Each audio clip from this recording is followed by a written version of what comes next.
You're in the workshop, the American Deep State, and thanks for coming, everyone, this afternoon. I'm Cheryl Curtiss, and the producer of the radio show 9/11 Wake Up Call at the University of Hartford in Hartford, Connecticut. Through my research into 9/11 is how I became aware of and interested in the deep state. Peter Dale Scott has written several books on the deep state. He says he borrowed the term from Turkey, from the Turkish, in 2007. He defines the deep state as a power not derived from the Constitution, but outside and above it. It is more powerful than the public state. Peter Dale Scott, unfortunately, was not able to be with us here today, but he wisely has asked Professor and Dr. David MacGregor to outline the deep state for us. It's a deep honor to moderate this panel discussion. In the time allotted, we'll only be giving you the tip of the iceberg. The deep state continues to derail our democracy, or what's left of it. It put most Americans in a deep trance, divided by left, right, Democrat, Republican, and most policies don't change regardless of which party is in power. It's my belief that we can't defeat the deep state if we continue to follow its manufactured dividing lines. We can only accomplish this by working together across the political spectrum. And the left has not been very good at this over the years. We need to find our collective common ground, and it's been my experience that we have plenty of it. We need to understand how this shadow government moves its political agenda forward through deep events in order to expose and stop it. To hear our distinguished panelists discuss the American deep state, I'm Cheryl Curtiss, and the producer of the radio show 9/11 Wake Up Call at the I'm honored to be on the panel today in place of Peter Dale Scott, who kindly asked me to substitute for him. I accepted Peter's invitation to replace him with considerable trepidation. No one could realistically substitute for him, given Peter's extraordinary knowledge of deep American deep history. And I certainly cannot pretend to do so. What I'll do is I'll discuss the areas I think that Peter intended to discuss himself today. I've been listening to quite a few of his interviews, his recent interviews, so I think I'm fairly up to date with what he's been thinking. And much of what I will say is closely drawn from Peter's publications, especially his new book, which I brought with me, The American Deep State, which just published last fall. The cover of Peter's new book includes a striking image of a plane flying over the White House. He explains the image as follows. Many people are unaware, this is a quote from Peter, many people are unaware that on the morning of 9/11, during the attack on the Pentagon, the so-called doomsday plane, the E-4B, and you can look that up in Wikipedia, which I just did a couple of hours ago, the E-4B, appeared briefly in the forbidden airspace over the White House and the Capitol. The E-4B, a product of continuity of government planning, is a survivable mobile command post based at Offutt Air Force Base in Nebraska. I'm not sure how you pronounce Offutt. It sounds like almost like German, but anyway, is that right? Offutt or whatever? Offutt, sorry. Offutt Air Force Base in Nebraska for the National Command Authority. The president, by the way, the National Command Authority is the president and the Secretary of Defense, and they're supposed to be on that plane. The purpose of the plane, to quote CNN, is to keep government running no matter what, even in the event of a nuclear war. And that's the reason it was nicknamed the Doomsday Plane during the Cold War. Its presence on 9/11 has never been officially acknowledged or explained. Unofficially, it has been attributed to a war game scheduled for the same day. Metaphorically, the E-4B flyover of the White House in 9/11 symbolizes the way the COG plans, that is, continuity of government plans, preempted constitutional authority. And of course, President Bush was sent to Offutt Air Force Base, not in that plane, but he was sent there on 9/11. Anyway, that was just from Peter's introduction to his book, talking about continuity of government, which Peter points out actually connects a lot of what he calls deep events. And continuity of government really started back in the Kennedy years, Peter has learned, and it continued throughout Watergate and into 9/11, the era of 9/11. But I'll just talk about deep events to start off with. A deep event, according to Peter, is such as the Kennedy assassination or Watergate. These are deep events. 9/11, They transform America, but they also transform the world. They usually end up with some kind of excuse or reason for war. Deep events repeatedly, and here's again a direct quote from Peter. You have to excuse me from so many quotes, but I want to make sure that I was conveying his thought accurately. Peter says that deep events repeatedly involve law-breaking or violence, are mysterious to begin with, are embedded in ongoing deep processes, have consequences that enlarge covert government, and are subsequently covered up by systematic falsification in the media and in internal government records.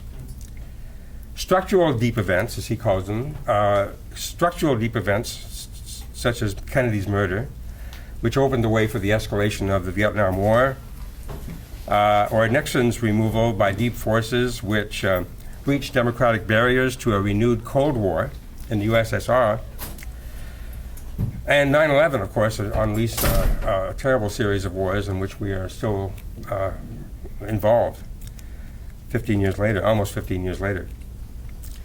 The political activities of the deep state are the chief source and milieu of what Peter calls deep politics, a term he first used in the mid-1990s in his book, Deep Politics and the Death of JFK. As Peter points out, an earlier version of this concept was put forward by C. Wright Mills. C. Wright Mills was a sociologist, actually taught in Columbia, but he was from Texas. He invented a term called the power elite, in which he talked about invisible government and the collusion of the military and the big business and political operatives in the governing of the United States. Peter has put forward, a few years later, a similar concept. Mills took it for granted that these were public figures, that we could see them on television, we knew who they were, we didn't know what they were saying to each other all the time. However, in Peter's concept, the invisible government or the deep state, we often don't see these people. We don't see them operating except if they are exposed. So it's a different kind of concept. Peter discusses what he calls the secret linkage between politics. So he's talking about a linkage between politics, the intelligence community, big business, and organized crime. Mills talked about the military as being the most dangerous aspect of the power elite, the people that were the most poisonous and evil part of the power elite. Now, Peter actually thinks the military these days is in some ways a constraining force on the deep state. That in some ways the military command of the United States is moderate compared to the rest of the deep state. So I've heard him say that a couple of times, which I was glad he did, because I began to think that myself recently as well, that in fact the military looks like certainly a moderate force compared to the other members of the deep state. In about the mid-1930s, there was a Marine general named Smedley Butler who stopped the overthrow of FDR. And this has actually happened. It was in the papers. There was all kind of congressional inquiries. It was a big deal at the time. Of course, you'll never see it in your history books. It's gone, because it's an example of deep politics. You'll never read about Smedley Butler and the overthrow of FDR in a regular historical book, because that didn't happen as far as they're concerned. So there is this kind of thing that goes on where things happen, they disappear, they reappear, they disappear again. It seems to be an aspect of the deep state. In a fascinating interview with Alan Dale, by the way, I recommend Alan Dale for some of you. Some of you may be interested in the Kennedy assassination, and Alan Dale is on a program called JFK Lancer, and he does a bunch of interviews of experts on the JFK. In a fascinating interview with Peter Dale Scott, Scott says that he was a Canadian diplomat in the early 1960s in Poland. And he noticed he really liked Poland for a number of reasons that he pointed out, but one of the reasons that he liked Poland was because it was like Canada. Everybody knows everybody else. It's not like the United States is so big. You know, you hardly ever meet anybody more than once, I'm sure, in your country. In my country, you meet the same people all over again. So he liked that aspect of Poland, that it had this kind of familiarity to it. And I think it's, and this may explain why I'm here, right? Peter and I know each other, because almost everybody in Canada knows each other. I thought it would be a useful thing to point out that the deep state is like that too. The people in the deep state know each other. It's almost like a revolving group of characters that come up again and again. For example, the same characters come up in the Kennedy assassination as in Watergate. Some of the people that are in Watergate come up again in 9/11. So you have, it's almost like the Rolodex for the deep state, and people just show up again and again. Howard Hunt being one, a guy that showed up in Watergate, but he was really closely involved in the Kennedy assassination. Or two people you probably haven't heard of, Dick Cheney and Donald Rumsfeld, started with Watergate and, of course, are huge in 9/11. And I'm sort of edging into some comparisons between the Kennedy assassination and 9/11. And Peter, I think back in 2008, he began a collection of facts that are true of 9/11, but also true of the Kennedy assassination. There are about 7 or 8 very interesting similarities that Peter picked up between 9/11 and the Kennedy assassination. The first one was that all the suspects, the alleged suspects, Lee Harvey Oswald in the case of Kennedy, and a number of the hijackers in 9/11 were already well known to the intelligence services before the event. So Oswald had a very big file. At least 2 and maybe more of the so-called 9/11 hijackers. By the way, Peter did not believe that any hijackers got on the planes. He's given up on that official theory. He hadn't found any evidence to support the idea that there were hijackers on those planes. But I won't go any further into discussions of 9/11 except to talk about these comparisons. So at least 2 of the alleged 9/11 hijackers were identified well in advance, and was made, law enforcement agencies made sure that these people were not impeded in the months prior to 9/11. The same thing with Oswald. They actually took him off the FBI watch list about a month before the murder of Kennedy. So the first thing is that they are already well known to intelligence authorities. The second similarity is that designated suspects helpfully laid down a paper trail, making it easy to identify them. If you remember, one of the very first things they said was Mohammed Allah, apparently the lead, Mohammed Allah, the lead hijacker apparently at 9/11, left his passport in the plane, and somehow that survived the actual crash. That was in, if you remember that was actually in, and then they said they left it in a car, whatever. There was a paper trail that was huge that you could identify these people with. The same was true of Oswald. He kept showing up on TV, being interviewed and doing crazy things. So that was the designated suspects helpfully laid down a trail for themselves. That's number 2. Number 3 is that they immediately know who these people are. Kennedy was shot at 12:30. The U.S. authorities announced at 1:30 that Oswald did it. And by 2:30 he was arrested. That's like amazing police work. Well, it is, except that as Peter loves to point out, the way they described Oswald in the police release was not Oswald. It was like, apparently he was 165 pounds and he was 32, where his real guy was 23 and weighed 135. But anyway, whatever. They knew who he was very shortly after he did it. The same was true, if you recall, in 9/11. They know who these people are immediately, almost immediately, within a few minutes, which is, for those of us who are doing any kind of research, that's amazing and it's humbling, for sure. The other thing is so the immediate attribution of the crime to the designated suspects. So I did that one. The authorities immediately insist that the designated suspects acted alone. There was nobody else involved. There was just there was 19. Is that my phone? Anyway, there was just the 19 hijackers who apparently were not communicating with anyone except Bin Laden, I guess, somewhere. So it wasn't a conspiracy. They were acting alone. They were up there in the planes, and of course the same thing was true of Oswald.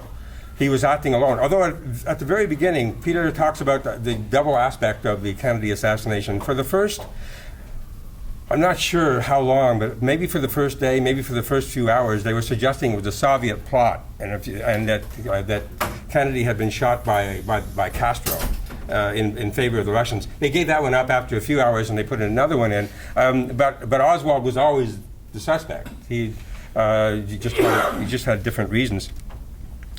So the authorities insist again in the Kennedy assassination. It very quickly became just Oswald acting alone, no conspiracy.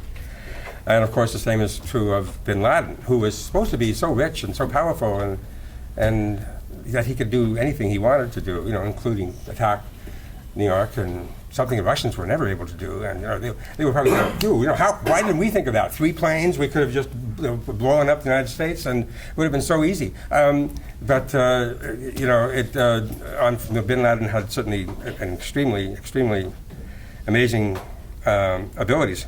So that's the number 4. They acted alone. And finally, both events involved, and this is where Peter's research is really interesting. Both events involve drug smuggling. So we find drugs all over the Kennedy assassination. Drugs are part of Watergate. Drugs are also part of 9/11. There's an interesting. It's almost like an undercurrent throughout these so-called deep events.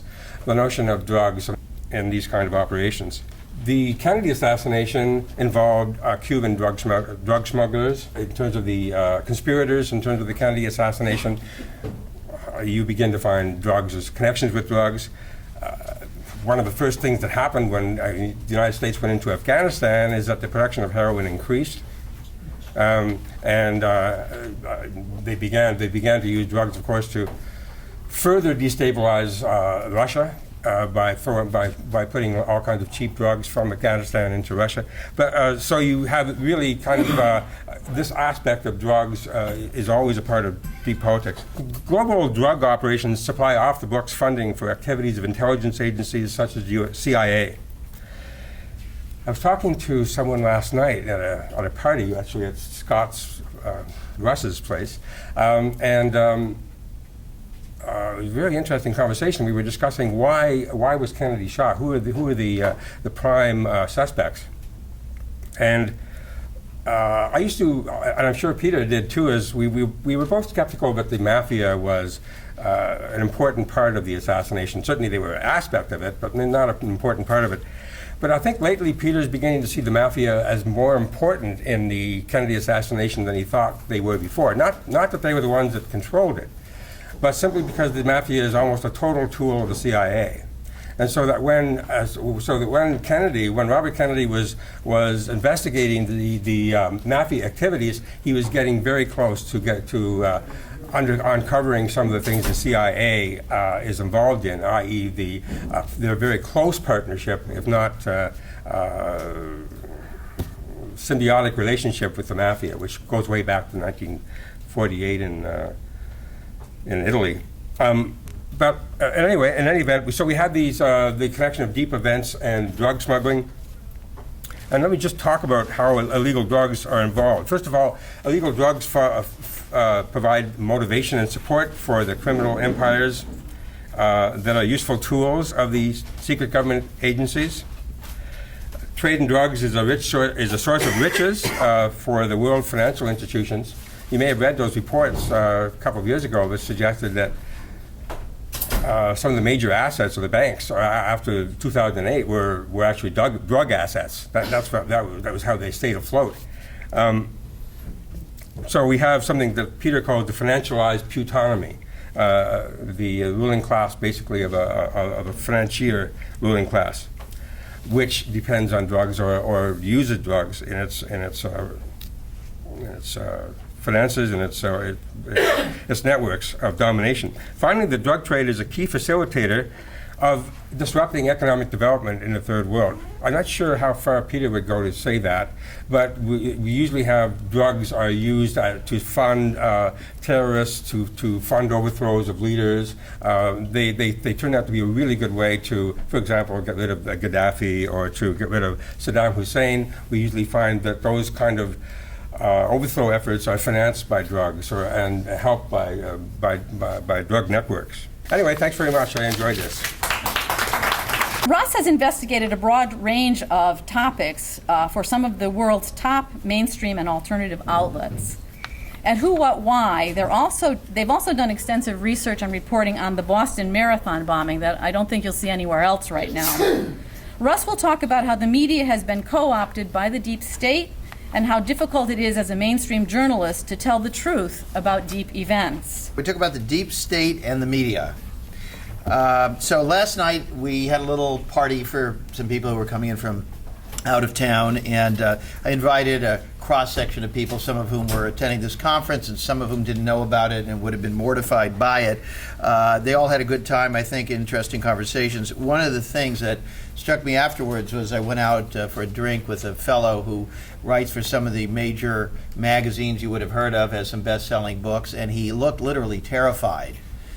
And I mean, literally looked terrified. And I said, "What is wrong?" And he said, I just, these people, I mean, I can't be seen with these people. And he really was, he said, it's so hard to establish any kind of credibility. This fellow always has problems with his editors, with his books, lawsuits, all sorts of things. He really does very bold work, but he's really, by I think the lights of many people here, a very mainstream, cautious fellow, and yet he has difficulties throughout his career, and I have had difficulties throughout my career. It's kind of funny that when I meet people, they either tell me that I'm a tool of the establishment or I'm a radical nut. So I figure they always say, if everybody's mad at you, you must be doing something right. But basically, being in the media is tough, and trying to figure out what the heck is going on is tough, and telling the truth as you see it is tough. It's really not very welcome. And in fact, since the title was supposed to be The American Deep State, How Capitalism Has Subverted Democracy, just to talk about the role of capitalism in journalism, there is no real incentive for us to get good information about the actual state of things. There is no real reason for journalism to tell us what is actually going on and who's doing it. That's not the model. If journalism, like pretty much everything else in capitalism, is about making money, then you do whatever you can to make money, and that means giving people things that amuse them, distract them, don't upset them, cater to or pander to whatever it is that they think or they want to hear. Certainly a big part of it is not losing advertising. Years ago, I was an editor at the Columbia Journalism Review. We did a piece on things going on at magazines where they were being told by their own chiefs, their own editors, not to do certain subjects. And remember, one of them, an advertiser had objected because they did a thing about sudden infant death syndrome, even though this magazine was all about how your child could thrive, and you would think that would, having your baby not die would be relevant. But in any case, they didn't want that in there, and the memo went out that the advertisers preferred what was called happy baby editorial. And so this is really, a lot of this stuff is actually not even a conspiracy. It's just a system that is sort of cynical, money-oriented, kind of fundamentally corrupt, a bit lazy. That's not to say there is not a deep state, but there's also just this kind of deep inertia, too. Years ago, when I was brought over, there were a couple of times I was brought over to the New York Times to talk to them. They really loved what I did, and they said we could really use some good gumshoeing here and want to get you in. And so I'd come in to talk to them, and every time something went wrong, and this particular time I had written, they'd called me to write an op-ed for them, which I did, and then somebody from the op-ed pages had me out to lunch, and he said, bring your clips with you, and I did. And at the time I was writing for the Village Voice, if any of you remember, about 20 years ago, doing big cover stories for them on the CIA and what have you, and he was flipping through my articles, and one of them was called CIA Out of Control, and it was from, I think, 1991 or 92, and it said, now that the Soviet Union is gone, do we have any more enemies, and if not, then what the heck is the CIA up to? And so at the end of this article, which was full of facts, I had some statement in there saying, and this is why many former CIA people that I know tell me that they consider the CIA to be little more than the foot soldiers of the rich. And he read that and he went, I looked at him and he said, why do you write things like that? I said, well, I don't know, I suppose it's true. He said, that doesn't matter. Don't you understand? And he said, oh God, and he could just see there the prospects of him bringing me in had just vanished. And so it's not even that the New York Times is, and by the way, I want to talk for a few minutes, I have no idea how much time I have, but I want to talk for a few minutes about Operation Mockingbird. How many of you have heard of that? Oh, okay, pretty well for the crowd. This was a CIA effort under Allen Dulles to basically put CIA operatives or friends into key positions in the media. We know it was documented during the Church Committee hearings in the 70s. It happened in the 50s and the 60s and the 70s. Frankly, I suspect it's still going on because why wouldn't it be? I think all governments, all leaders, if you go back to medieval England, one thing the king and the nobles all understood was if you didn't want the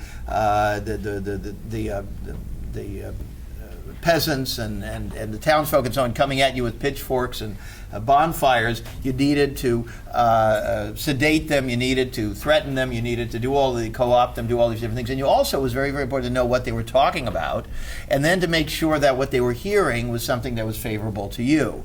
And so this is nothing new. I mean, it's always done. And this was this program that Frank Wisner, with this, what they call the Mighty Wurlitzer, the beautiful music they would play through all their good friends at Newsweek and Harper's and all of these magazines. And the funny thing is, or maybe not funny, is that the real targeting that goes on, to my mind, is not in the Fox News, it's in the liberal magazines. And I know this for a fact because I've written for many of those magazines, and whenever I did really, really big stories, that were really big, they didn't want them. They only wanted things that were kind of advancing that partisan left, right, Democratic, Republican, social issues, whatever. When you went too deep, they suddenly said, I don't think people are interested in this. And part of that is, again, not that they're officially working for any of these outfits, but that they've now been invited, they got a regular gig on MSNBC or whatever, and they're finally, being welcomed in. And you don't want to kind of taint that by entertaining unthinkable thoughts.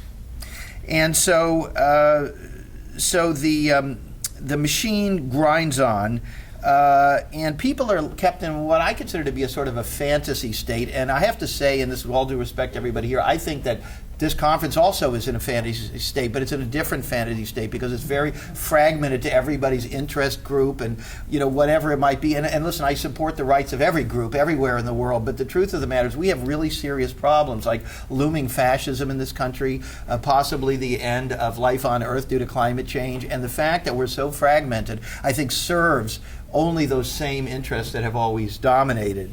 And so it is a kind of a fantasy state where we all have our own little silo that we get into. I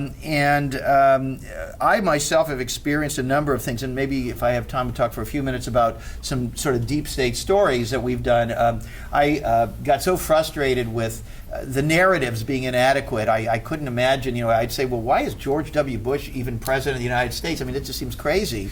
And I would ask people, and nobody had a good answer. They all had, semi-smart retorts, but nobody had a good answer. And so I actually started digging in. I spent 5 years, and the result was, I don't know, have any of you read this book?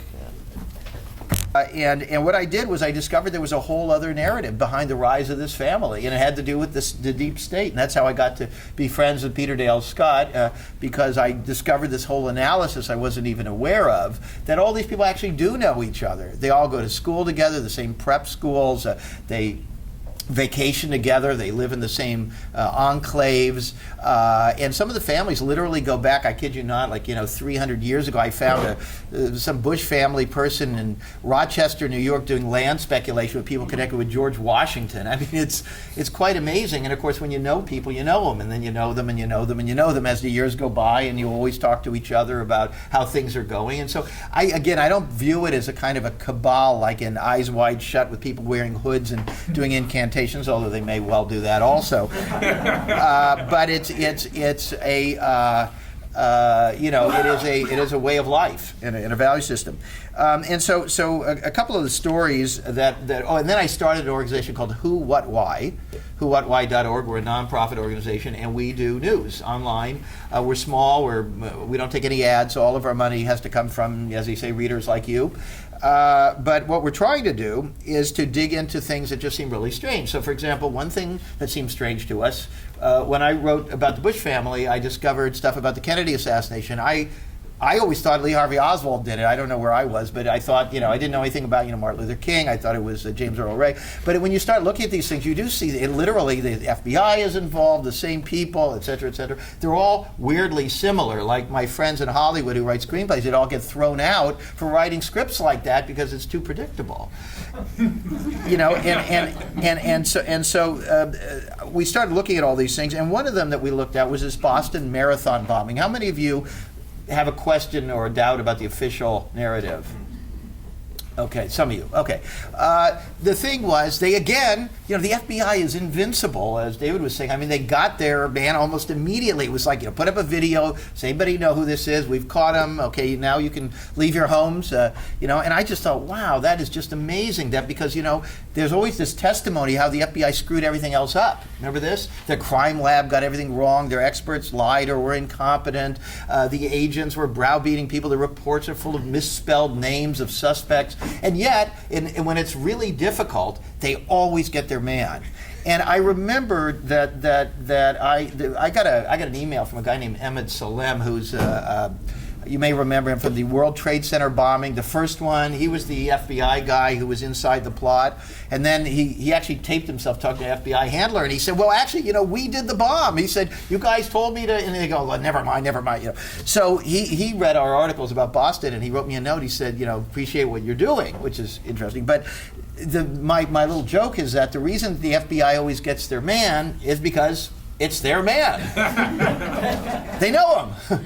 So anyway, the Boston thing was weird. And as soon as we heard that the FBI was forced by the Russian FSB, Internal Security Agency, to admit that they already knew Tamerlan Tsarnaev, they were like, oh, yeah, well, we knew him, but we didn't know he was, we didn't really know him. And we asked him if he was a terrorist, and he said he wasn't. And that was the end of that, And so, they're vaunted, but yet they get away with murder on all this stuff. So we looked at that, and we've written about 72 articles on the Boston Marathon bombing, I think almost all of which have some new information, some new analysis.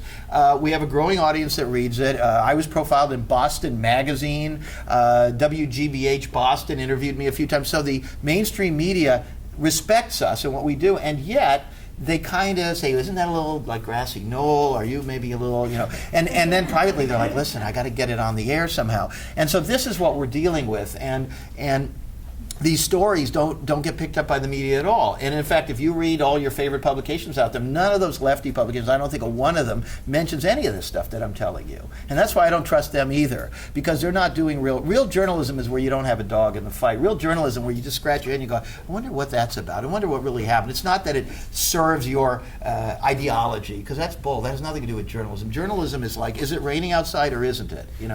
And so that's what we did with the Boston thing. Another story we did on 9/11 was, I don't know if you know this story about Sarasota, Florida. This got some publicity when NPR, Ira Glass, or somebody did a little sliver of it, I guess. But basically what happened was the alleged hijackers, several of them visited a house in a gated community in Sarasota, Florida. And so we have the gate records and everything, and the FBI investigated it, and they wrote up a report saying the hijackers were somehow connected to the people living in this house. Now, if that's the biggest story in the world, which it was and in many ways still is, you would think that if the people who did it were connected to people living in a house in the United States, that somebody might be interested in this. That maybe this was the command post. Right? And you mention this to people, and they say, oh, I don't know, I got to go. I got to pick up the kids, So you say, like, listen, we have a whole new homeland security complex in this country. We're all living in fear because of this thing, but we don't look at the thing. And so we did this story, and it turned out that the people living in the house were directly connected to one of the most powerful princes in the Saudi royal family, who was in charge of aviation in his country, and he himself trained to fly planes in South Florida. So anyway, I probably have to wrap up, but these are the kinds of things. Okay. All right. These are the kind of things. I think it's sort of interesting, don't you think? I mean, it's not an exact snoozer, because I get calls all the time from like reality shows and stuff. They're like, your stuff is amazing. We want to put you on a conspiracy show, So, but I mean, it's really interesting stuff. It's about things that have changed our world and our lives. And yet, somehow the media can't cover it. And the reason they can't cover it, and this is really, I think, the crux of where I'm trying to go with this somewhat wandering thing, is that It's professional suicide to take on topics that are verboten. That's not just here, that's everywhere in the world. And I remember when I was taking family secrets around Europe and meeting with people in places like Sweden and so on to talk about getting foreign editions done, they were scared themselves in their own countries. Denmark, Sweden, the Netherlands, all these places, they were worried. They said this stuff is amazing, but it's so new. It cuts against what all of our, their media all read the New York Times and their national radio and so on, and so they think that the New York Times is the gold standard, or the Guardian, which also doesn't cover any of this either, and they think that they're getting the truth, or whatever they read. And so when you come to them with a whole new set of facts, it's total what? Cognitive dissonance. People can't handle it, because it's just like if you know somebody who's in an abusive relationship and you can see it's abusive and they can't, and you say to them you're in an abusive relationship, how do they react? With hostility, right? Because if they were in an abusive relationship, they would have gotten out, wouldn't they? And so we're all sort of in an abusive relationship, you might say. Our media is sort of in an abusive relationship. So because I think we started late, I'm going to stop a little early, and hopefully we'll have time for questions. Thank you. What my focus is current affairs, a little bit like Russ, but also what we can do about it. So I'm going to start with that kind of solution, which is actually somewhat obvious, because this is where it starts. People talking, learning new facts. It might be entertaining, but more important, productive. And having questions answered so that we can kind of fan out.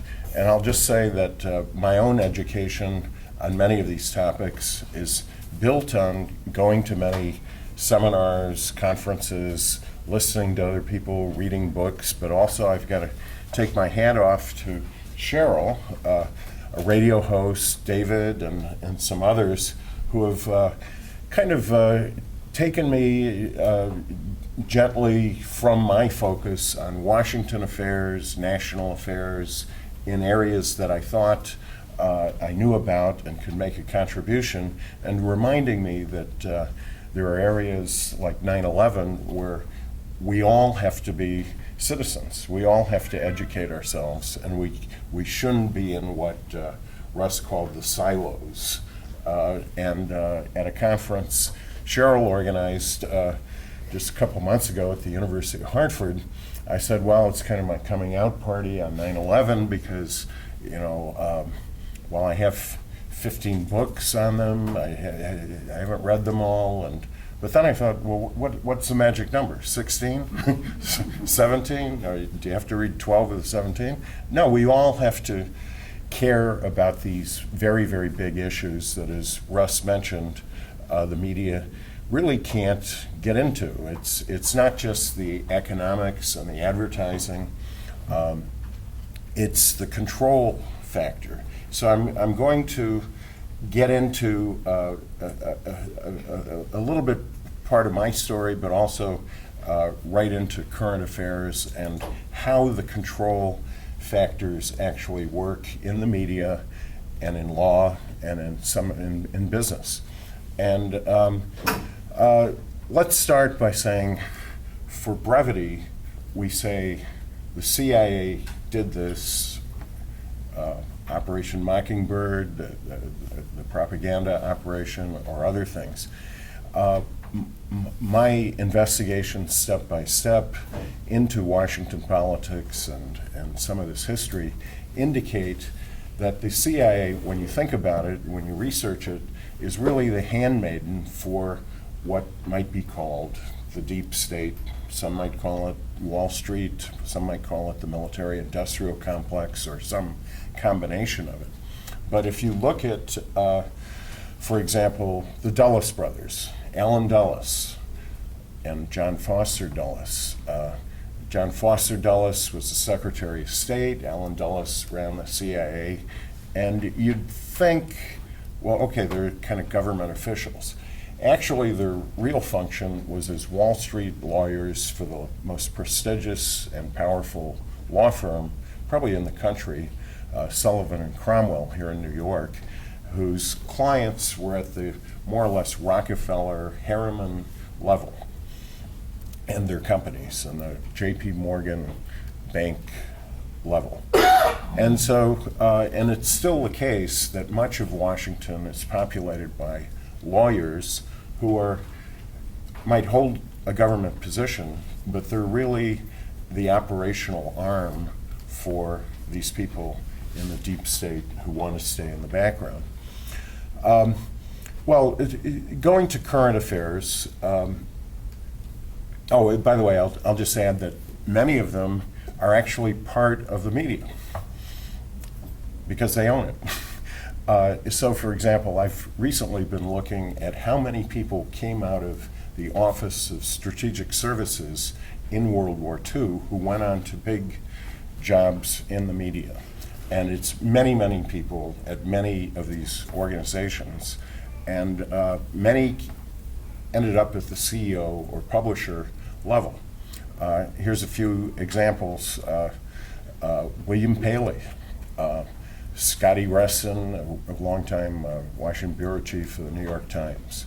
But the most interesting one to me these days is, I guess I'd say, Bill Casey, Sumner Redstone, and a lesser-known person named C.D. Jackson, Charles Douglas Jackson, who alternated between Time Life, beginning in 1931, and government. And he came out of OSS, and he was the worldwide acknowledged secret master of information warfare for the United States. And then he becomes National Security Advisor in the Eisenhower White House, and then he becomes publisher of Time Life magazine in the early 60s. And he acquires the Subverted film and suppresses it. He acquires the rights to the memoirs of Marina Oswald and never publishes it. So here he's running the two most powerful, influential magazines in the country, and he comes out of psychological warfare background at the high level. Well, let's fast forward as promised. So last week, Michael Morell was on the circuit talking about Al-Qaeda. Now, he retired from the CIA in 2013 as deputy director. He had twice been acting director of the CIA. He's had 33 years in the agency. You've probably seen him on TV if you watch much. He's got a new book about how Al-Qaeda is a great threat to America. And he was at the National Press Club, where I'm a member, and I often go to see things. And he was giving a press conference. I was a little surprised to see there were only about 12 or 14 people there. But that was great for me because I had a chance to ask him questions. And I asked him, as I recall, three questions. He said he didn't know the answer to any of them. This is on C-SPAN, and here are the three questions. I said there's a certain amount of controversy on the internet and elsewhere. Who did Senator McCain meet in his 2013 trip to Syria when he was meeting the rebels? And some say it was with the future leaders of ISIS. He's denied that. Who was he meeting? And Michael Morell, who's now a CBS senior analyst for intelligence, among other things, of course, the revolving door and consulting work. But so he's a quite knowledgeable person, you would think. He said he didn't know. And moving on quickly, I said, well, my understanding is that the CIA is the major obstacle to release of the remaining JFK documents that are supposed to be released under the JFK Act, and also to the release of the 28 pages of who funded the 9/11 hijackers. And to both of those questions, he said he didn't know anything really much about it. And So what this indicates to me, having spent much of my career in mainstream publications and business organizations, is that even if you go through the steps and you're somehow able to talk to the people who theoretically should know, they'll say, I don't know. And so that's a great way to kill a story through just you can't quite get both sides of things. Now that's happening quite a bit, not just on big stories, but in smaller ones throughout Washington.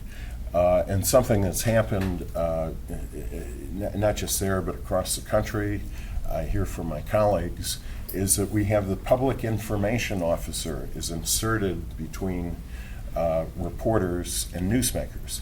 And I didn't see this in my early part of my career, when I'd cover courts and I'd talk to judges, I'd talk to prosecutors, I'd talk to defendants, I'd talk to everybody up and down the line and put the questions to them, sometimes off the record. But there's a barrier now. And it's a huge threat to democracy because it's not simply a physical barrier, but the people you want to talk to can get fired if they talk to you. And because of the surveillance state, who's ever in control of them is going to know. I mean, for one thing, they have blanket statements. You're supposed to come forward if you've talked to a reporter in many areas that are sensitive or not even that sensitive. And it's a control mechanism. And as James Risen of the New York Times has recently pointed out, I don't see how you can have a democracy if reporters can't talk to newsmakers except in certain narrowly circumscribed areas, and talk to people who, whether whistleblowers or just people who know something that help us put together the story.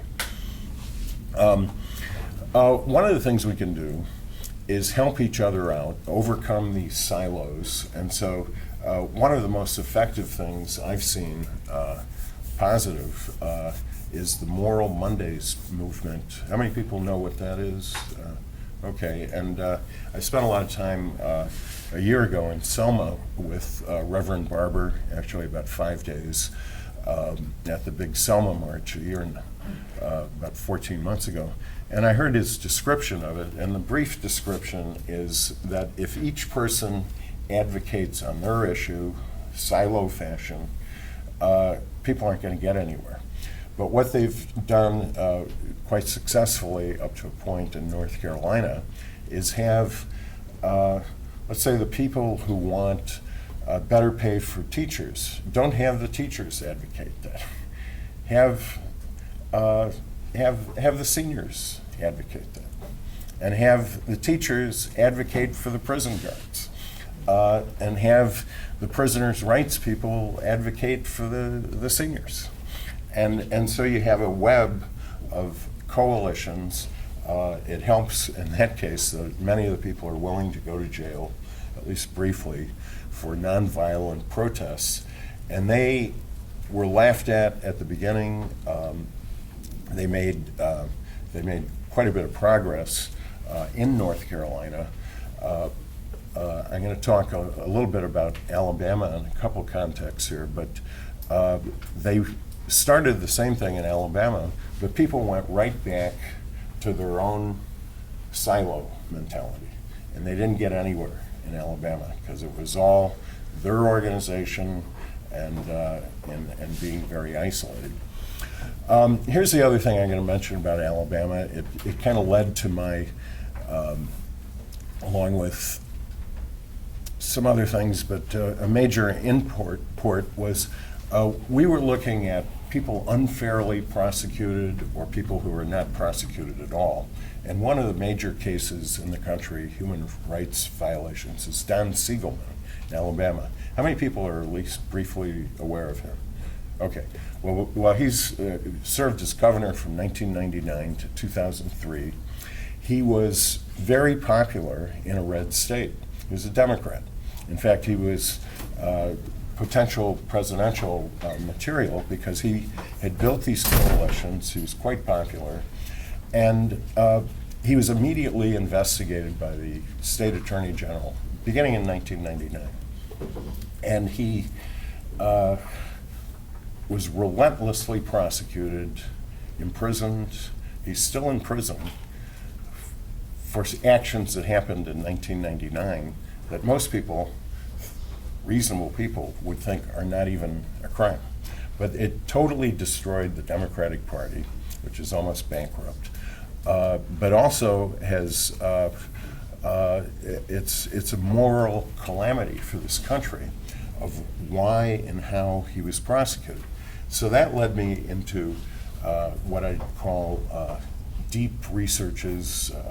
I didn't call it at the time, but now I know it's deep researches of how this corruption charge could stick for so long, cost tens of millions of dollars of taxpayer money to keep this man in prison and prosecute him. Basically, his main crime was he asked one of the richest people in the state to donate money to a nonprofit group called Alabama Education Foundation to improve funding for public schools through a lottery. And this helped activate a bizarre combination of casino interests, Karl Rove, who was an advisor to the Alabama Republican Party, Christians opposed to gambling, and people who just didn't like Siegelman Democrats. And a special prosecution unit was established at the Air Force base down there. Let's see, what's it called? Drawing a quick, Maxwell Gunter Airport. And they put an Air Force colonel in charge of it. And the case was ultimately routed to a judge, chief federal judge, Mark Fuller, who secretly controlled up to 44% of a military contracting company, Das Aviation. And none of the defense attorneys, the public, knew about this. Now, what does Das Aviation do? They train U.S. and international pilots for air forces. I kind of thought before getting into this, don't we have an Air Force Academy? They train Saudi pilots. One of the pilots, Mohammed Atta. Whistleblowers came out of the woodwork on this case. There was no thorough investigation of their charges, even though they wanted to testify under oath, and they would get really nowhere. Even after 60 Minutes belatedly did a report in 2008, and nothing happened. Why does the Obama administration not step into this?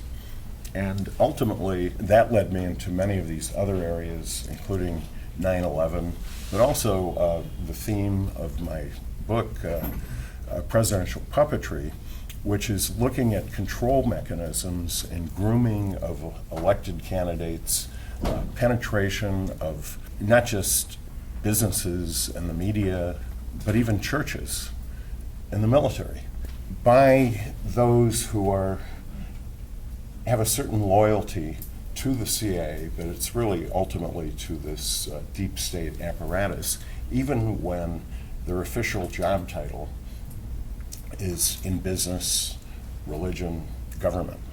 And as a finding that I believe is documented and really not challenged reasonably so far, is that every recent president after Jimmy Carter has had a hidden relationship with the CIA or FBI before they entered politics. What was President Obama's first job out of Columbia? It was Business International Corporation in the research imports and exports. Now, what other people are involved in imports and exports aside from the people who really are? Well, one is James Bond. You know, he he worked for Universal Export because he didn't go around saying he was a spy. And why? Because it allowed him to travel all over the place. It sounds kind of boring, so nobody says, well, really, what else you're doing? Well, here's two other examples, but there's many other examples. One is Valerie Flame Wilson. Her company, Brewster Jennings, when she was outed by the Bush administration, it was imports and exports. Also Clay Shaw, who was head of the International Business Mart in New Orleans. District Attorney Jim Garrison indicted for conspiracy to murder President Kennedy. That prosecution is where the term conspiracy theorist was actually popularized, because beginning around 64, 65, but especially in 1967, the CIA started a campaign through their agents of influence. I think we heard a little bit about it, but I'm going to flesh it out, to call critics of the Warren Commission conspiracy theorists, and make it sure that they were tarred with this in their professional careers, so that nobody wants to go near that. Unfortunately, we have, through the declassified process, we know about some just amazing things that our government has done, including a 50-page memo from April 1967 outlining this conspiracy theorist smear. And I would just ask one thing we should all do: if any time that term is used, we should just ask who's ever using it to consider what the implications are if we call it an evidence theorist. Because, by the way, there is bad evidence, some supplied by disinformation agents. But, and we should never use that term about each other or what we're doing, because it's become a code word for making critics of government look like they don't deserve their jobs, and that's not going to help us. There are some very significant other major documents that are available. It keeps happening, and it's not reported what comes out, but every single person here should know about Operation Northwoods, which was a plan rejected by Kennedy, and even his defense secretary, Robert McNamara, but it was by the Joint Chiefs of Staff to say, suppose the U.S. government created hijackings and riots and killed people and then blamed it on Castro, then we could have a war against Cuba, a real war. And that's an actual document. Everybody should know about that.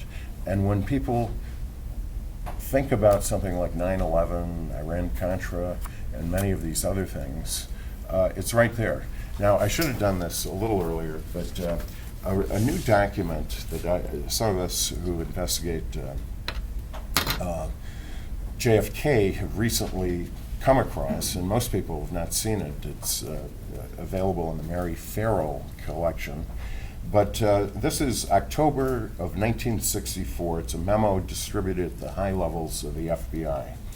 And it says that the Bureau has done a quick look at the Warren Commission staffers who had become public, and it found what it calls derogatory information concerning the following individuals or their relatives. And this is widely circulated at the top echelons of the FBI. And among the people are some quite well-known staffers on that commission, and but also an interesting name who most of us didn't realize was working on it, Stephen G. Breyer, the future Supreme Court Justice. And this leads to a whole other area that's worth at least touching on, which is the use of blackmail, systematic use of blackmail against public officials. And we see that it goes way back. My investigations into the Siegelman case and many others, including from whistleblowers who worked to create this kind of political opposition research against different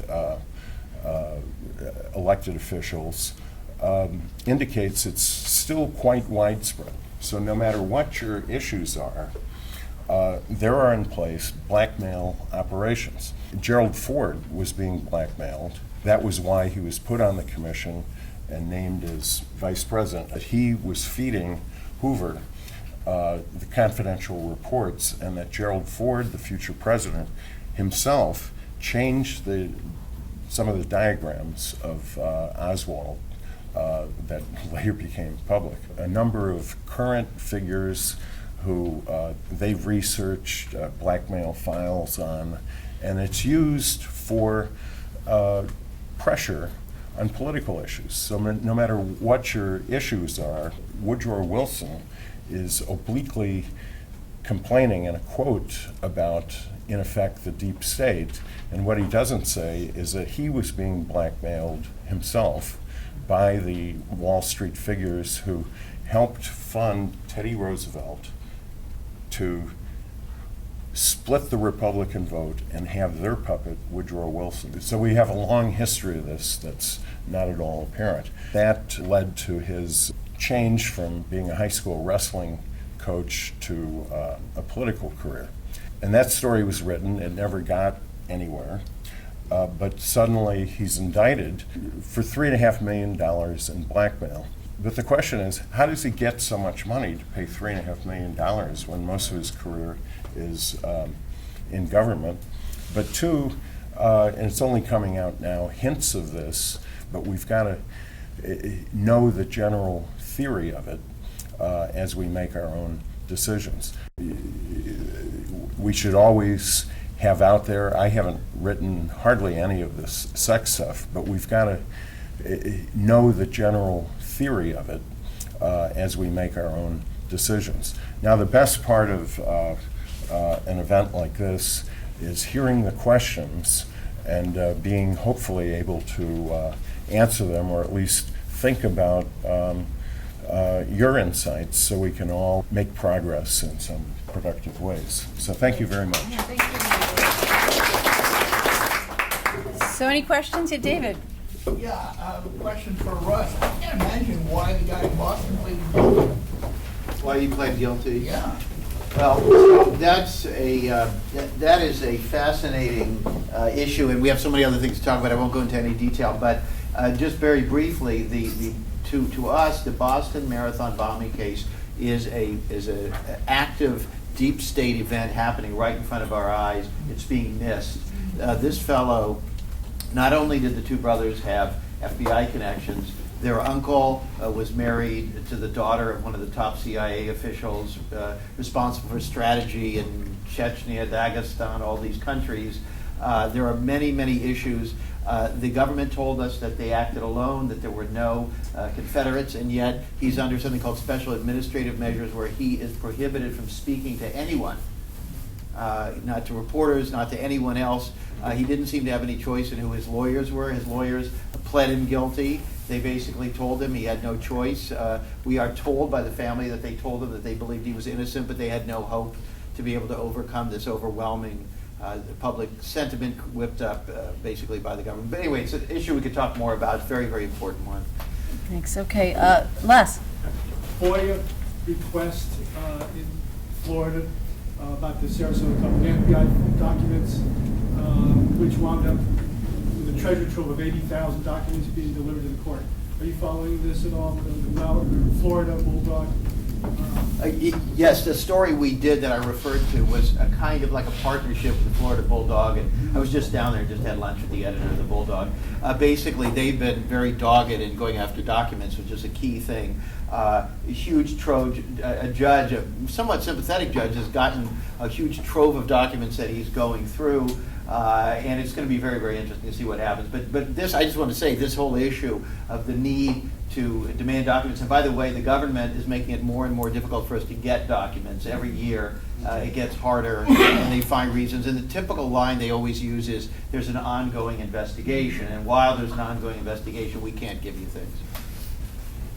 Anyone else? This century or the previous one?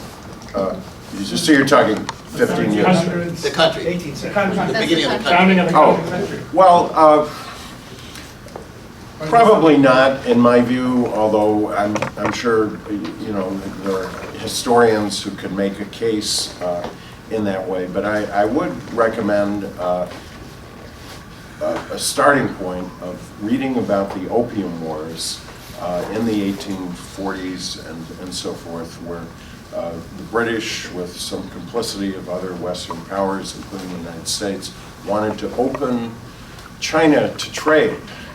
And sometimes it's thought, well, silk and spice and tea, and you think, well, what's a lot of tea? I mean, what are these spices? But it really is narcotics, and it's and some of the great American fortunes were made at that time, and that's approximately the time that the Yale Skull and Bones was created in 1838. And I went to Yale Law School, and I heard about this undergraduate group. I really didn't pay it hardly any attention until recently, when it's very important. It's in 2004, both George Bush and John Kerry had been members of this Skull and Bones. Only 15 people a year are picked in the entire United States, and 2 of them are running against one another. And Kerry could well have been cheated out of the election, but he certainly didn't fight very hard. And the question is, what are they talking about? Why won't Kerry fight harder? And we don't know. But I think some of this stuff does go back, but probably not literally to the beginning of the country. Carol quickly speaks to around 1870, when Cecil Rhodes had a shadow government in the UK, and it was basically the mechanisms that were then established in the United States. And he was dictating policy in Africa and in India, etc. And they had their own appointments that they would make, commissions and everything else, and basically developed the government externally from actually what was going on in the British government. Cheryl, could I quickly Yeah, sure. respond to that? Yes. Yes, that's a very good point, and approximately that time, or maybe about 110 years ago, is the best time I would put for this in the United States. And what they did was, as Carol Quigley, a longtime iconic professor at Georgetown, who was mentor to Bill Clinton, among others. And it was in the CIA. Yeah, and he wrote excellent books about this, and he pointed out that an inner circle funded by Rhodes, with his diamond fortune and so forth, would install people in government, the news media, academia, and so forth, and they all would have basically the same ideas that they'd work out, and it would look like an independent experts have all decided the same things. Now, one of their ideas was that if you let Germany fight, go east during the build-up to World War II, they won't go west. Well, that's a bad idea, but all experts concurred because they kind of agreed on that. And Quigley places things like the Council on Foreign Relations. Headed, the secretary of that was Allen Dulles in 1921. And he says that they thought, let's establish that in the United States. So there's many works that document a new term, but an old concept. Ira? Yeah. You probably noticed that during the last 2 presidential administrations, there's been a kind of a revolving door of presidential press secretaries, that sort of thing. And I was just curious, do you think when these people leave, are they sworn to secrecy for life, in terms of revealing what went on in policy, or is there any way of interviewing them? I don't know if they're sworn to secrecy for life, but the reality is, first of all, you probably know this in almost everything now, there are things you have to sign, non-disclosure agreements. And the other issue is that I think everybody understands we're all sworn to secrecy for life.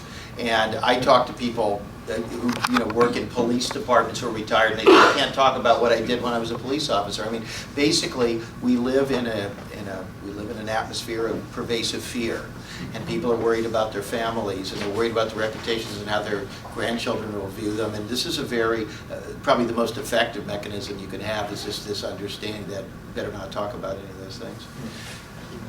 So, as authors yourselves, can you talk about Gary Webb's reporting in San Jose Mercury News and exposing the CIA connection to either directly being involved or allowing the importation of drugs into the United States?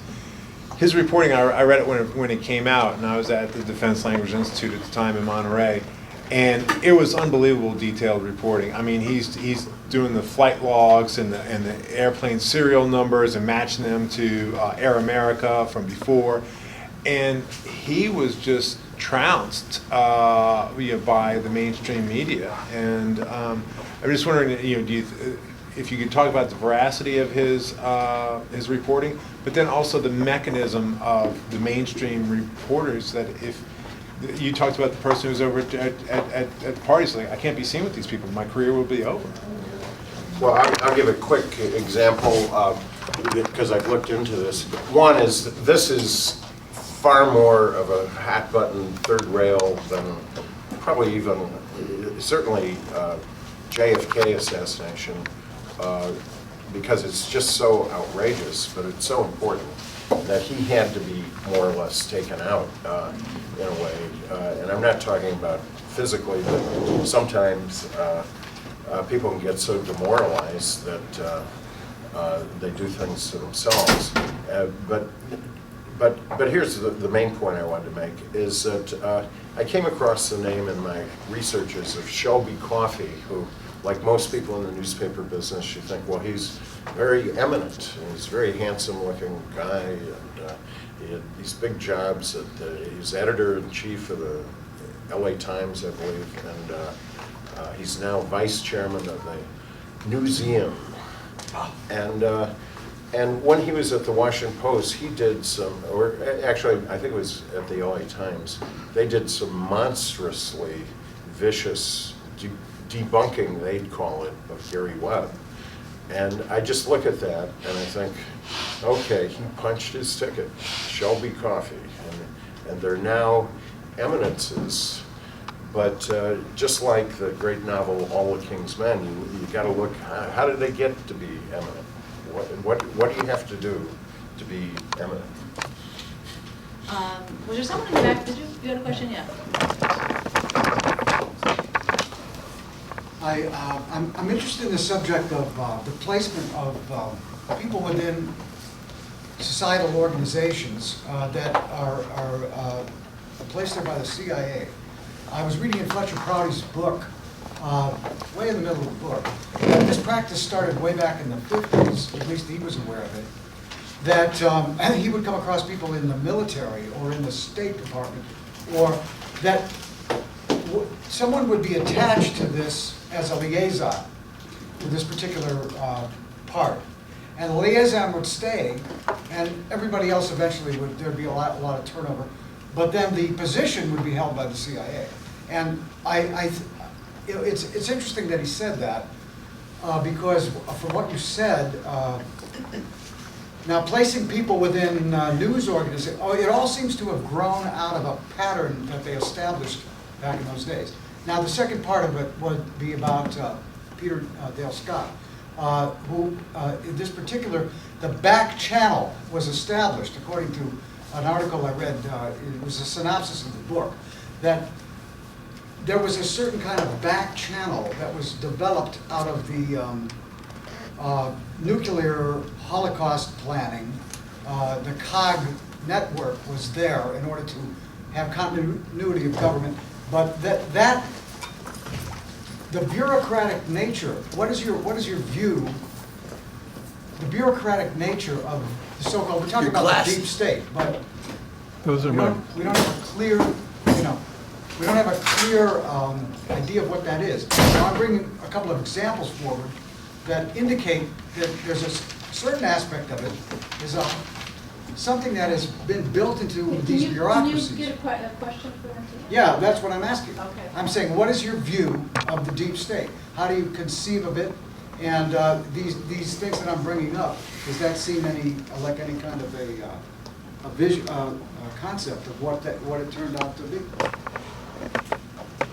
I'm not exactly sure what your question is. I've been pondering it as you were going along. And could you maybe just give me a little bit more? How do you feel that what is the functioning of this thing that's going to commit the Kennedy assassination, the other assassinations of the 60s, Iran-Contra, the October surprise, all the way up and through 9/11, continuing with all of these false flag terror events? Now you've got a bureaucratic generation of false terrorism cases. What is your view of the people that are generating this? Who are they? Where do they? I'm running the deep state. Yeah, right, exactly. Well, I could maybe just answer a little bit about that because, for example, I think Peter was surprised to discover the COG, or continuity of government. He discovered it, first of all, looking at the 9/11, and then began to find it again in Watergate and also in the assassination of Kennedy. For example, he discovered that there were COG processes going on at the time of the Kennedy assassination that involved secret communication between the Vice President and Hoover. I may be messing this up, but for sure they had a COG communications and authority going on that was following what was happening with the assassination, but it was all underground. It was all COG. It was never made public. Peter became aware of it, and it's still very difficult to find those files. But in other words, there was already a COG going on at that point. Now, in terms of 9/11, we know that Cheney went into the mountain for 6 or 7 months. They had a whole communication going on after 9/11, like a completely alternative government that Peter's talking about. I can't imagine what kind of situation it was, but apparently the whole part of a mountain was removed to create this area for Cheney and the rest of them.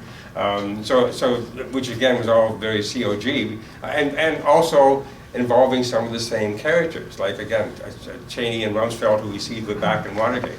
So I can't really go further than that because Peter knows a lot more than I do about this. But I do know that those are the things that he's talked about. That first of all, the communication that was going on. For example, in terms of the continuity of government thing that was going on in Kennedy's era, it was unclear who they were reporting to because they sure weren't reporting to Kennedy himself since he was shot. And what Johnson was learning from it was unclear. So Scott was looking at that, or Peter was looking at it. He was finding what was this alternative thing? Who was it for? What was it involving? So the mystery in itself. If I may just add something, my sense, and I'm always grappling with this, and if you've read Family of Secrets, you know the whole book is about this kind of stuff. My growing sense is that the way to look at this is that it's not, don't see this as a conspiracy or an occult thing or an evil cabal. You have to think of it as people who, just like you're all meeting here, they all meet somewhere else and they talk, and you think you're the good people and they think they're the good people. And they, in their own minds, view certain things as good for civilization and themselves and their friends, who they think are the good people, are being rewarded, and that's why they do well, because they think that they create value for the country and their companies and so forth. The Koch brothers, all these kinds of people in their own minds are very virtuous people. And so when they talk with their friends who are generals and this and that, and they talk about John F. Kennedy, and he was doing certain things that I think they were troubled by, they considered to be alarming. And I could well imagine that at some point a decision was made that in the interests of the country, a very secretive decision had to be made, that there was national security reasons to take an action. That's the only way that this could have been sustained, that the Warren Commission and everyone could have participated, that this was, quote unquote, for the good of the country. And I'm sure they put out things about Kennedy. We hear little bits about it, that he was a drug addict, that he was maybe having an affair with Soviet agent, all of these different kinds of things. Whether they were true or not, these things certainly could have been used to build a consensus that for the sake of the country some kind of a change had to be made. And I think if you look at all of these events that way and don't see them as people doing something that they perceive as bad, but them convinced that what they are doing is something that is good and is necessary and that they have to keep it secret. So just in terms of who these people are, to pick up on that, would you say like the Council on Foreign Relations, the Trilateral? It's the establishment. I mean, I don't know if any of you, Andrew lives in Washington, they have these, every day there are these gatherings of these sort of think tanks, of these ponderous, professors. I've been on some of these panels sitting there, and people in the audience from who knows what asking arcane questions, and it's this giant complex. It's this huge teat everybody's sucking on, and this is how you get along, and through your career, the organizations you belong to, and these fraternal groups that millions of Americans are part of. It's in everything. It's in the nature of our society, really. And you probably know people, and if they know something, I mean, this happens to me as a journalist all the time. They say, listen, I know something, but I can't tell anything because my wife will kill me. They say, well, don't you love our kids? We're gonna cause problems. I mean, we all have had that, right, in our own lives, where people say, don't make trouble, don't stick your head up. It's going to get cut off. And so it's the nature of the society itself. And at the higher levels, if you want to go to these schools, if you want to have tenure, whatever you do, look at John Jay. I mean, the place we're in. It's nice of them to have this conference, but I mean, I doubt there are that many people on the faculty here who talk about these kinds of things either. It's true, yeah. Yeah. Kate, Kat. I have a question for Russ. It has to do with the Cy Hirsch supposed expose. It's a two-part question. The first part is when they did the hit on Osama bin Laden, the New Yorker came out with this huge insider report that they had the whole inside scoop, and you brilliantly countered that. You found so many holes within it. And so my first part of the question is anybody going back to the New Yorker and saying, hey, supposedly all that's lies now, and you were acting like you had the big inside scoop? And my second part is that Sibel Edmonds has, in the last week or so, come up with a fascinating scoop that his is a total lie also, and it's just based on insider wars between Republicans and Democrats, and he is a witting asset to this of dispersing now a second lie. I mean, at Who What Why, we did a bunch of stories right away saying that the scenario of how they bagged bin Laden was improbable. The first thing was when you have the most valuable intelligence, what's the right word? Target.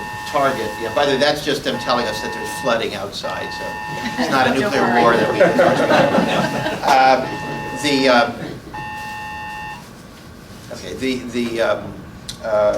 When you have the most valuable intelligence target in the world, when the most important thing in the world is to find out whatever this man knows, the notion, which the government told us, that they left it to the Navy SEALs to decide whether to capture him or kill him, I found a little bit laughable. So you start with that. I then found the notion that they had to throw his body in the ocean because they didn't want to create a shrine to him, also laughable. And you see, when you add these things together and you say, this is how bad things are in this country, that the media, and by the way, again, the liberal media, all those people who have stands out there with magazines, I mean, did any of them talk about this? Nobody. And this is what I'm getting at, that there's we're dumb. We're just dumb. We're not smart about any of these things. And there's a small group of people in journalism who are trying to kind of change that and be smart. So, that's obviously an issue there. So the original story was problematical. Now, Cy, listen, I like Cy. Not name dropping, but I had dinner with him last summer. We disagree on some things. I think that he has had a career of working in Washington within the realm of the possible, and people tell him things, and whether he knows who they are or why they're telling him things or what their agenda is, it's hard to know. There is no question that if you are a journalist who depends on scoops, and it's not just him, it's the whole media, the Washington Post, the New York Times, they're all about sources, right? They always say, my source told me. We generally don't do that. If you read our articles, we say we don't have any sources, because there aren't any real sources. All of these people would basically go to jail for the rest of their lives if they, I think one of you mentioned this, if they did something without permission, because they're all being monitored and everybody knows what's going on. So the likelihood, I think, is that most of these leaks are factions. Now, just because Cy's talking to somebody from a faction doesn't mean that he thinks that it's a lie or that he's witting. I don't agree with that kind of critique that she is offering, because I think he means well, and I think that he makes his calculation, and even within the CIA and the military, there were people trying to do the right thing. These factions are always struggling with each other, so it's a little bit more complicated than that. Greg? Just to Andrew, about Woodrow Wilson being bribed, blackmailed. Sort of a follow-up on that. I understand that he was bribed for like $40,000 for an extramarital affair. Are you familiar with that? Well, he was indiscreet but not indecent. Great quote, I think. I haven't heard the 40,000 figure, but the more significant part, briefly to me, whether or not there's $40,000, is that here in this quote I use from his best-selling campaign book in 2013, he talks about these dark people that no one dares breathe their name, even anywhere. And yet, I think a reasonable interpretation is that they actually wanted him to be president, because they had about 4 agenda items: prepare the U.S. for war if needed in World War I, create the Federal Reserve, which he signed, obtain certain cabinet appointments, and they installed Colonel House living in the White House as his advisor. Colonel House was a Wall Street advisor, kind of an operative, who was literally living in the White House to help run things for Wilson, and to create a split in the Republican Party that would enable this agenda to go forward is probably more significant than even $40,000. By the way, if you want to get some continuity on this stuff, Colonel House was connected to the family of James Baker, and then that brings you right through the whole Bush family to the present day. So. Do you have the information that I just want he promised the next Supreme Court appointment to the people who were bribing him? And when the Supreme Court opening came up, Louis Brandeis, a Zionist, an arch-Zionist, was appointed to that position. I'm sorry to use the word Zionist almost, because I don't think it's ever been used in the 3 days of this conference. Thank you. So, David, did you want to respond? Yeah, I just wanted to say that this came to a couple of questions that were asked. Peter, in his 1993 book, Deep Politics and Death of JFK, talks about something he calls sexual politics. And by that he meant the use of sex to derail political candidates or people in political office. In other words, as you were talking about, to use scandals to make sure these people don't say anything or make sure they're on the right path. I mean, of course, Clinton is a really good example of that. But Hoover himself, J. Edgar Hoover, the head of the FBI, had a huge file of everything people had done wrong.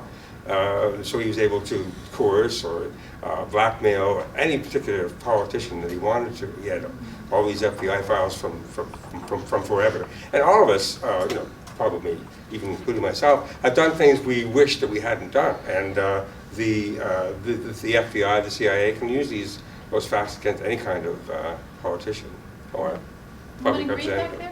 Yeah. You are all very honest. You seem fearless. In the 9/11 Commission, they did not have any testimony of any firemen, right? Is that correct? That's what I've heard. And I haven't in the news seen anything about firemen talking. The firemen knew what happened. Why don't we hear about it? Can you report about it, or do they have gags on them, the firemen? And wouldn't you go try to see one or two, and then if one or two speak, the rest of them might speak? Well, and they've got to be very angry about what happened. Well, let me try to tackle that, although that was as many knowledgeable people but I've recently been covering that. On Tuesday, there's going to be a press announcement of that will undoubtedly have families, representatives. The Senate is introducing legislation to release the 28 pages of the secret report on who funded the hijackers. And the families normally show up. Often there are fire and police people. It's just not really reported. I mention them in my reports.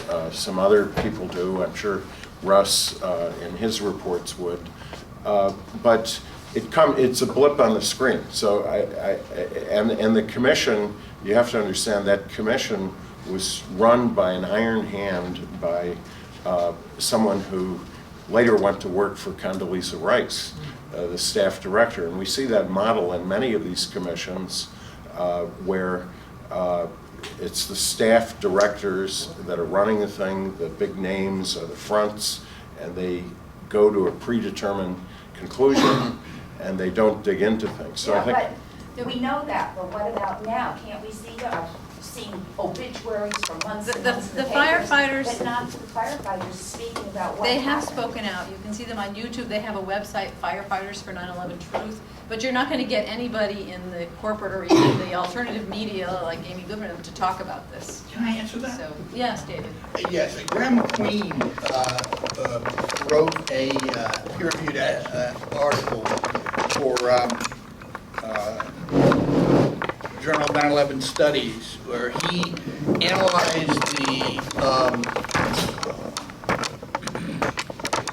the material that came out through FOIA 4 or 5 years after 9/11, where 500 firefighters were interviewed.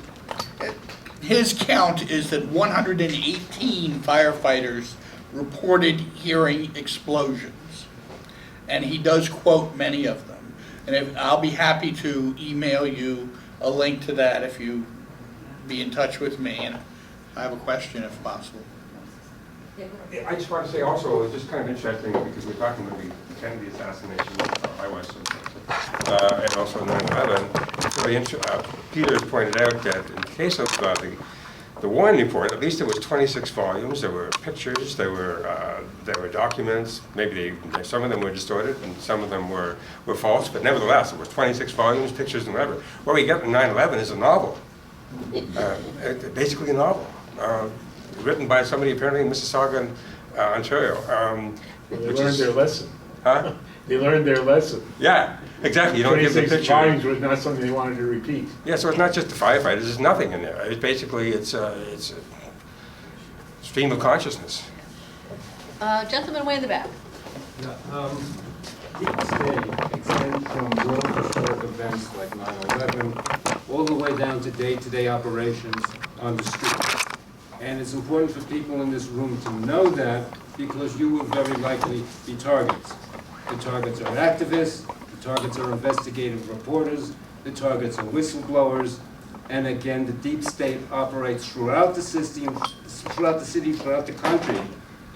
If you want more information on this, I would urge you to go to a website, gangstalking.com, which is put out by some British ex-Gulf War vets who apparently found themselves targets.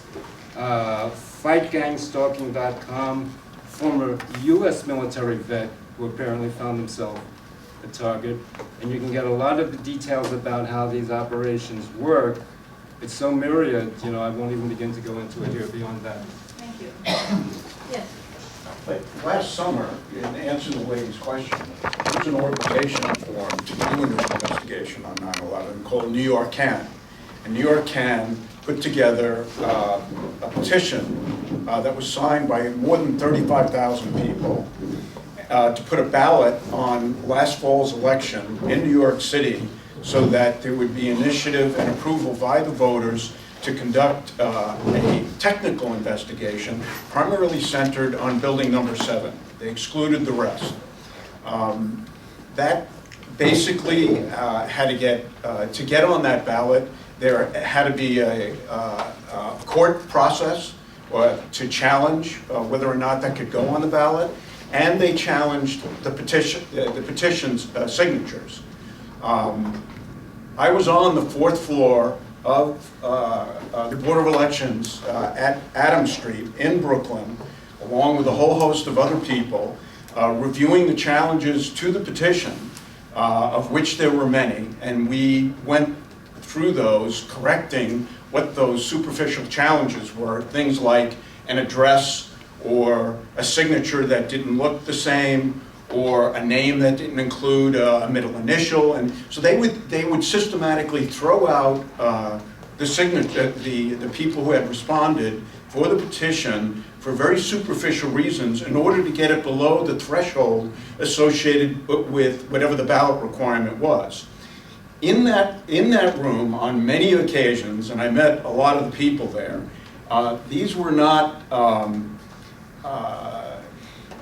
These were all professional people that were of technical nature. I met retired guys who were city building inspectors, to include the World Trade Center, because they were there in the late 60s, early 70s, architects, structural engineers. I've had a metallurgist reporting to me in a company I owned, and people that owned buildings, high-rise buildings in the city of New York, all of which would suggest that they have a reason to doubt whatever that official commission opinions and the manner in which they approached the analysis, as to say that we want an independent study, and they were willing to put their time, and we put up money in order to affect the challenge, both for the petition and the legal challenge. Please let me address that. Did you finish? Did you finish, sir?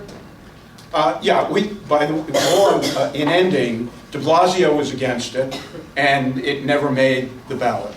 And they challenged it in very strange ways. Okay, so David, if you could make it quickly. I'll be quick. Yeah, I don't disagree with anything the gentleman said. Yes, they did try to make it that there weren't enough signatures, but because of their efforts, they did get enough signatures. The reason it didn't get on the ballot, my understanding, is that there has never been a ballot petition that figured out how to get through the problem of setting up a funding mechanism that would be accepted in accordance with the way the law is spelled out. So it's possible that there is no way to get such a thing on the ballot, but their efforts to stop it failed on the aspect that he was discussing because of your efforts. They were superficial technical issues. But from a you funding guys- standpoint, there are Let's people go on, available because to write the check. Yeah. I don't think we should stay on one topic. Yeah, we have just a little bit more time. Take 2 more questions, and anyone who hasn't asked a question yet who'd like to ask them. Okay, yeah. All right, I appreciate all you've done, but there's a whole set of people out there using the internet doing a lot of the things that you're doing.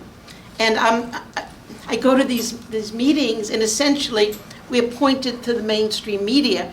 We're not pointed to the fact something's developing out there that is taking up all of this. And so somehow we're not looking at each other. We're looking at them. And we need to start looking at each other and working together in some way. And so I don't know if you make that effort and how you do, but I've done certain things. I know there's a set of websites that do very important, valuable work like what you're doing and what you describe.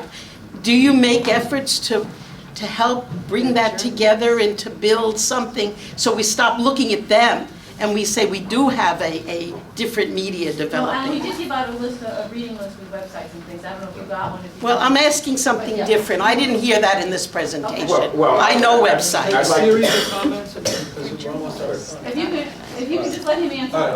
Okay, well, Russ is an expert on this, but I'll just step in. I think all of us who are in the alternative media, we should try to point to other people doing good work. And so for that reason, I rented a table and I'm offering Russ's book and several other books, but more significantly, we should all try to do what you're saying. But here's one aspect of that that I'll add. The mainstream reaches millions of people. And so it's good that we're doing this, and that's why we're all here, but we've also got to confront the reality that when the mainstream does stuff, the elected politicians pay attention pretty much only to them. And here's one other thing that actually came out of my questioning with, or the press conference with Michael Morrell of the CIA. He actually was bragging that they have a funding arm called Incatel that's very successful in funding things. Now here's some of the things he didn't mention that they fund. They fund alternative, they help take Wikipedia to a new level. They're actually funding the mechanisms and some of these alternative media, and some of them are not friends of the truth, except on a selective basis. That we've got a whole new area to investigate is the alternative media. We have one last comment, and we're running out of time, so let's just make that the last one. It was a wonderful panel, very stimulating. But I wanted to just mention a bizarre footnote to American history that you don't hear talked about much, and I want to ask you how true this is. Was there a businessman's plot to assassinate President Roosevelt? That a cabal of conservative businedmen got together, and they had a general in place. I mentioned that. Okay, I came late, so I didn't hear that. All right. Yeah. The Smedley affair, right? Okay, thank you. Not statement.